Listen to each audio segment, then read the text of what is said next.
The American dream. If you work hard enough, you will have the opportunity to have anything you want. Hard work is undoubtedly very important, but it doesn't do a damn thing if your idea of American dream is making it big.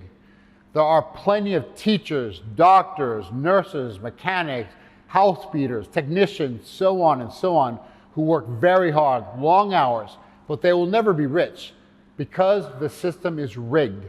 It is common knowledge how CEOs and corporate heads make a ridiculous percentage more than the employees who do the actual work. But I want to start at the top, where the financial world is made to enrich only the very few. So let's go to the beginning for a little history lesson to explain the biggest financial scam in the history of the world and how it's directly affecting you right now, no matter where you live or what your job is.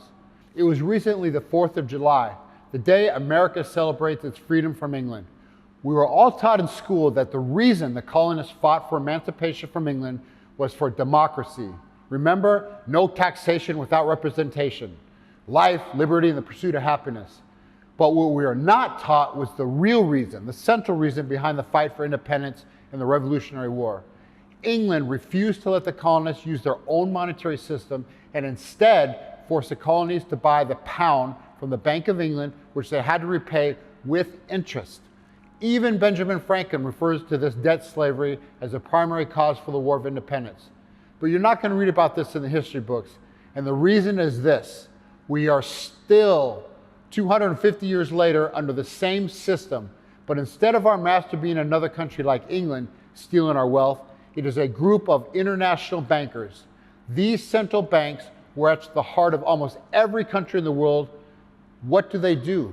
They control interest rates, they invest, they print money, but they are private banks and their business is making profits. They loan money to the government at interest and it must be paid back.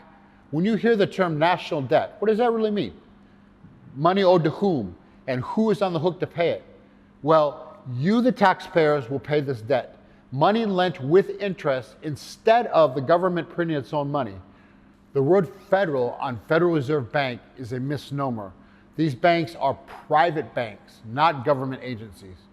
Saddam Hussein and Muammar Gaddafi tried to control the central banks in Iraq and Libya, tried to get rid of them, and instead use a value-based current system, and the US took them both out. You can have the ability to say whatever you like, but if you interfere with the banks, you are finished. So freedom? But the scheme doesn't end there. This is just the tip of the iceberg. The central banks lend money to other banks, and it's not even paper money. It's just literally numbers typed into a computer, money invented out of thin air. Then each bank lends this money to people and local governments. But here's the catch. By law, a bank only needs to have 10% of the actual money it lends. So if a bank has $10 million, for example, the bank can lend $100 million and receive interest on it all. It's called fractional reserve banking, and its name describes it exactly how it is. Banks can lend a fraction of the total money that they have. They just type numbers into a computer and invent it. Then the lenders pay their back this money for a car, a house, a business, etc. And that bank can lend the new money 10 times more than it actually has, and so on and so on and so on. New money is produced exponentially from thin air by all these banks. The bankers have this authority to do this scheme that enriches them and keeps the average person in debt. So think of this. The government wants $100 to do a project. So they ask the Federal Reserve to print up $100. The Fed prints up the money and gives it to the government. The problem is that this money must be paid back with interest. But since there's only $100, where does the other money come from to pay the interest? It does not exist. It does not exist. In this way, there will always be more money owed than there is money available. It is impossible for this system not to be in debt. Society will always be in debt to the banks, always be a slave to these private banks. Can you imagine what power and influence these banks must have? Just invent money by typing numbers into a computer and then loan that money, this invented money, to governments and people at an interest. The United States right now wants to continue escalating the destruction in Ukraine by sending more and more weapons and bombs to the Ukrainian army. So far, it's totaled almost $50 billion. But where does this money come from to buy all these weapons? The US asks the Federal Reserve, a private bank, for a loan. The Federal Reserve invents this money out of thin air to satisfy the government's request. This money must be paid back with interest, and it will be the taxpayer, you, who will pay this back, paying for a war nobody wants that's hurting ordinary people by increasing food, fuel prices, and the instability in relations between countries. Since 1776, America has been involved in at least one war 228 out of 246 years. Fucking crazy.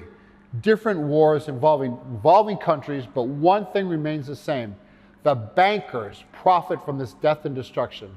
The most powerful people on the planet enrich themselves every time there's an armed conflict. And it is absurd not to reason that this plays a huge role in America's policy of constant war. So let me summarize. Central banks have a monopoly on the world financial system. They have the authority to loan money to governments at interest. Banks also only need to actually have 10% of the money they loan, so this practice of fractional reserve exponentially creates more money from thin air. The banking system ensures that people will be forever in debt because there will always be more money owed than there's more money in existence. This debt is exacerbated by constant war as government takes on more debt from the central bank to be repaid by taxpayers. These are the facts. This is fraud. This is theft. With the power to create money, control interest rates, loan money with interest, I ask you, who is really running things? Conspiracy theory. The only fantasy here is believing this system of debt slavery benefits anyone but the bankers.